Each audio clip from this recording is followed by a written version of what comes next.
329 நிரந்தர அரசு வேலைவாய்ப்புகள். அதாவது இலங்கையின் விவசாய திணைக்களத்தில் 2026ஆம் ஆண்டுக்கான புதிய ஆட்சேர்ப்பு அறிவிக்கப்பட்டிருக்கு. ஆரம்ப சம்பளமாக ரூபாய் 52,250 முதல் கிடைக்கக்கூடியதாக காணப்படுது. ஆனால் ஒரு முக்கியமான கேள்வி ஒன்று, இந்த வேலைக்கு உங்களால் விண்ணப்பிக்க முடியுமா, இல்லை ஓஎல் முடித்திருந்தால் போதுமா, அல்லது டிப்ளமா இருக்க வேண்டுமா, இல்லை என்விக்கு தகுதி இருந்தால் விண்ணப்பிக்க முடியுமா? இந்த கேள்விகளுக்கான பதிலை இந்த வீடியோவில் தெளிவாக பார்க்கலாம். அதோடு எந்தெந்த பதவிகளுக்கு எத்தனை வெற்றிடங்கள் இருக்கின்றது, வயது வரம்பு என்ன, ஆன்லைனில் எப்படி விண்ணப்பிப்பது மற்றும் பரீட்சை எப்படி இருக்கும், முக்கியமாக விண்ணப்பிக்க வேண்டிய கடைசி தேதி என்ன என்பதையும் இந்த வீடியோவில் பார்க்கலாம். அதனால் வீடியோ ஸ்கிப் பண்ணாமல் முழுசாக பாருங்கள். சரி, முதலில் இந்த 329 வெற்றிடங்கள் எந்தெந்த பதவிகளுக்காக அறிவிக்கப்பட்டிருக்கின்றன என்பதை இப்போ பார்ப்போம். இதில் மொத்தம் 3 முக்கிய பதவிகள் இருக்கின்றது. முதலாவதாக விவசாய போதனாசிரியர்.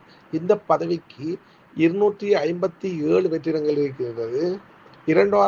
இரண்டாவதாக ஆராய்ச்சி உதவியாளர். இந்த பதவிக்கு 70 வெற்றிடங்கள் காணப்படுகின்றது.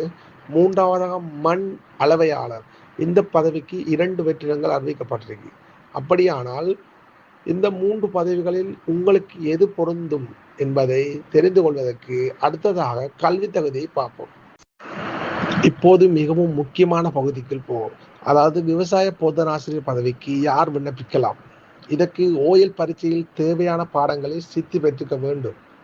அத்துடன் மேலும் அங்கீகரிக்கப்பட்ட நிறுவனத்தில் பெற்ற 2 வருட விவசாய டிப்ளோமா அல்லது தேவையான என்விக்யூ லெவல் 6 தகுதி பெற்றிருக்க வேண்டும்.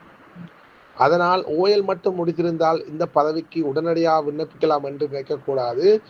ஓஎல் தகுதியுடன் தேவையான விவசாய டிப்ளோமா அல்லது என்விக்யூ லெவல் 6 தகுதியும் இருக்கின்றது என்பதை சரிபார்த்துக் கொள்ளுங்கள். சரி, அப்படியானால் ஆராய்ச்சி உதவியாளர் மற்றும் மண் அளவையாளர் பதவிக்கு என்ன தகுதி வேண்டும்? இந்த 2 பதவிக்கும் கல்வி தகுதி வேறுபடும். ஏஎல் விஞ்ஞானம் அல்லது தொழில்நுட்ப பிரிவில் தேவையான பாட தகுதிகள் அல்லது சம்பந்தப்பட்ட என்விக்யூ லெவல் 6 போன்ற தகுதிகள் தேவைப்படலாம். எனவே நீங்கள் எந்த பதவிக்கு விண்ணப்பிக்கிறீர்களோ அந்த பதவிக்கான சரியான கல்வி தகுதியை டிஸ்கிரிப்ஷனில் அல்லது ஸ்க்ரீனில் நான் ஷேர் பண்ணுறேன். அதை நீங்கள் செக் பண்ணி பார்த்துட்டு ஒரு விண்ணப்பிங்க. இப்போது அடுத்த ஒரு முக்கியமான கேள்வி, வயது வரம்பு என்ன? அதாவது 2026 செப்டம்பர் மாதம் 4ஆம் தேதி அன்று குறைந்தது 18 வயது பூர்த்தியாக இருக்க வேண்டும். அதே நேரத்தில் 35 வயதுக்கு உட்பட்டவராக இருக்க வேண்டும். விண்ணப்பிக்க முன் உங்கள் வயது தகுதியை சரிபார்த்து கொள்ளுங்கள்.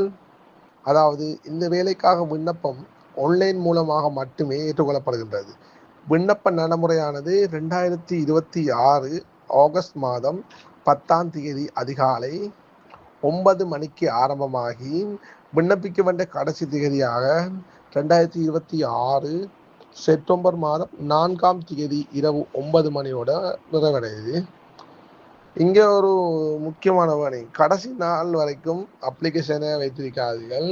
கடைசி நேரத்தில் வெப்சைட் பிரச்சனை, இன்டர்நெட் பிரச்சனை அல்லது பேமெண்ட் இஷ்யூ ஏதாவது ஏற்படலாம். அதனால் நீங்கள் முடிந்த அளவு அப்ளிகேஷனை விண்ணப்பிக்கிறதுக்கு ஏர்லியாக பாருங்கள். அடுத்தது விண்ணப்ப கட்டணம். அதாவது இந்த அப்ளிகேஷனுக்கான விண்ணப்ப கட்டணத்தை பார்க்க போகிறோம்னு சொன்னால், இந்த பரீட்சைக்கான விண்ணப்ப கட்டணம் ரூபாய் 1200 ரூபா. கட்டணம் செலுத்திய பிறகு கிடைக்கப்படும் SMS அல்லது இமெயில் மெசேஜை பாதுகாப்பாக வைத்துக் கொள்ளுங்கள்.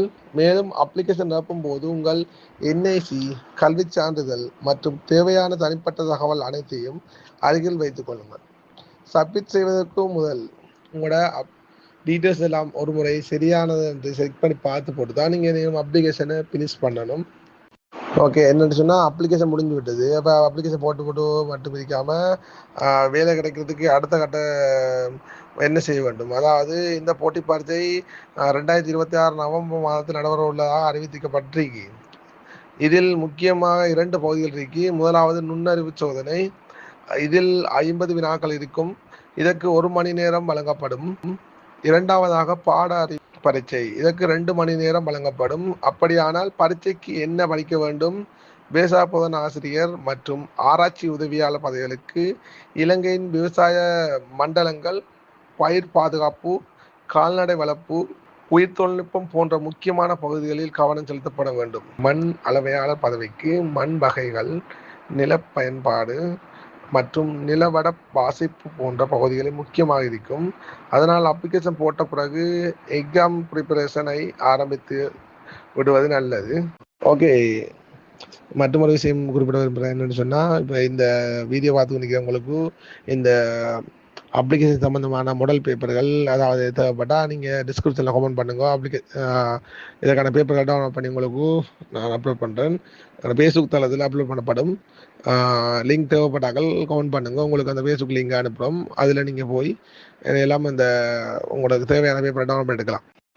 அடுத்தது இப்போ இந்த வேலைக்கு நீங்கள் அப்ளை பண்ணுறதுக்கான வெப்சைட்டை ஸ்க்ரீனில் ஷேர் பண்ணுறேன். நீங்கள் யூஸ் பண்ணி வச்சுட்டு பாருங்க.